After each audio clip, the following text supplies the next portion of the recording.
Good day to you all. So let me briefly present the outcomes of the Food System National Dialogue and Sri Lanka's commitment at the UN Food System Summit. So as we all know, the US Food System Summit, it opened an important opportunity to discuss concrete actions with the participation of various stakeholders for the transformation of food systems. And it is essential to transform our food systems to sustainable and resilient ones for achieving the sustainable development goals. But we all have so much of challenges. The South Asian countries, especially amid of COVID-19 pandemic, we all have these challenges like prolonged drought, flash floods, and other natural disasters associated with climate change, increasing arable abandoned lands, and also our farmers feel the agriculture becoming less profitable. So these are some of the challenges we are having. So I think it's common to all of these South Asian countries. So now the SDGs we want to achieve in order to transform the present food system.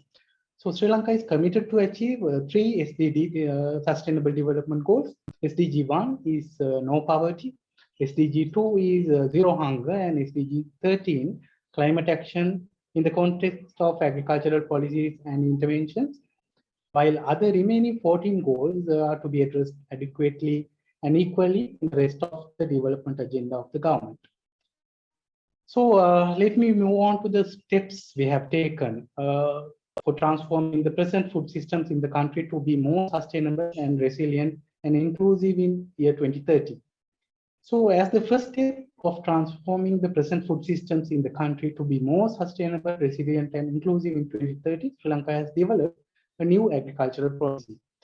The policy aimed at refrain farmers abandoning agriculture, promote and encourage those in other employment pursuits to come into agriculture, and also promoting the production of high quality outputs using modern technological methods, and also lowering of production costs are embedded in this agriculture policy.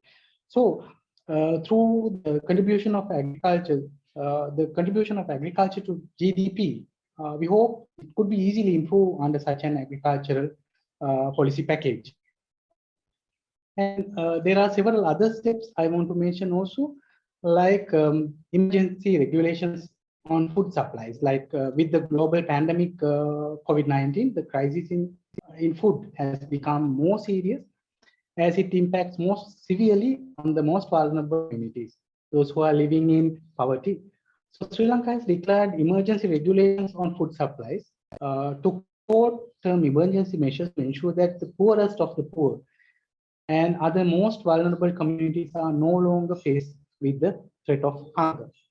And also steps taken to promote nutritional sensitive home gardening, because the global pandemic has pushed the country to limit our imports and to find alternative solutions to keep the food systems alive. Same time, the food distribution system has also collapsed, making the scenario critical. In order to overcome this situation, the government has taken necessary steps to promote nutrition-sensitive home gardening, enabling most vulnerable communities to satisfy their food supply and nutrition needs from the home garden. So there are several other steps are also there. The government has taken steps to produce adequate seeds and planting materials, because seeds and planting material, the quality seeds and planting materials was a major problem we are having. And also food-based dietary guidelines were developed by the Ministry of Health to take nutritional knowledge and message on correct dietary patterns to the community. And also in the fisheries sector, it developed a fisheries development plan that enables to achieve multiple objectives, including nutrition for the people and food security. And another step taken was to increase domestic production of livestock products like liquid milk, meat, chicken, and eggs by promoting small and medium scale producers. So these are the steps we have taken so far. And if I move on to Food System Summit National Dialogue outcomes, now the member state food system summits initiated with stage 1 dialogue in Sri Lanka, which was at the national level with the participation of all relevant national level stakeholders. And at the stage 2, the provincial food system summit dialogue organized by the respective provincial directors of agriculture with the participation of relevant stakeholders at provincial level, including representatives from private sector and farm organizations were conducted in all 9 provinces. And at the third stage, these issues, actions identified were prioritized and clustered under 3 thematic areas, and the discussions in the second national dialogue was centered on these 3 thematic areas, which you can see here. So the vision of Sri Lanka for sustainable food system is based on 3 aspirational pathways. Number 1 is achieving food and nutritional security and quality through sustainable food systems. Number 2 is poverty reduction through development of market-oriented inclusive agri-food value chains. Number 3 is integrating nature positive production to make food systems sustainable and resilient. So if I elaborate further, in achieving food and nutritional security and quality to sustainable food systems, it included production of food crops, livestock produce, and fisheries, including inland and marine fisheries, to achieve national targets, and also food availability and usage.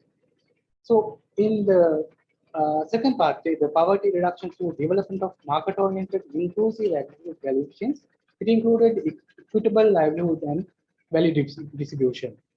And in the pathway of integrating nature positive production to make food systems sustainable and resilient, it included nature positive production, climate resilient production, and ensuring sustainability of nature positive and climate resilient production. So in order to consolidate above pathways, the required resources, inputs, innovations, awareness, policy gaps, we need to identify these things further. So this the picture depicts the pathways and what we want to achieve. As you can see in the left side, we want to improve the food security index and hunger index by food and nutritional security and food security and quality improvement. And also we want to, in the right side, we want to lower the poverty to achieve zero hunger indicators. So for that, we are using the new agriculture policy, and also there are several other national policies like Vistas of Prosperity and Splendor, Green Economy, Sustainable Plant Nutrition and Protection, Climate Change and Adaptation,